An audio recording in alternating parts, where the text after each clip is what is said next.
Hello mga ka-person, lunch time na po, kaya magluluto po tayo ng simpleng ulam. Kapag nasa ibang bansa, yung mga simpleng ulam na ito ay precious na po sa amin yan. Kapag nakatira ka sa ibang bansa, di ba? Okay, ito po yun. Isa sa naman sa bahay kubo, ang upo po. Ayan, upo po.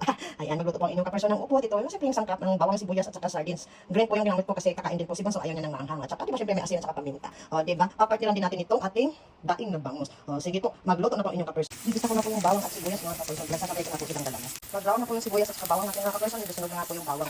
So, ilalagay na po natin ang ating bida, ang sardines. Iban natin ng konting asin.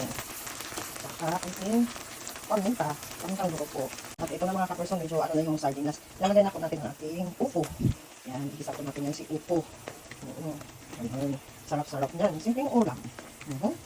Yan, balikan po natin mamaya. Haluin po natin ang ating upo with sardines. Silipin po natin. Nakakapos po yung upo po. Nakakapos po siya. Kaya dagdagan na lang po natin siya ng konting water. Ayan na po mga ka-person ang aming tanghalian. Upo with daing na bangus. Waiting na lang po. Ayan po mga ka-person, ready to serve na po ito ating upo with sardines. So, diba? Yummy, yummy, yummy.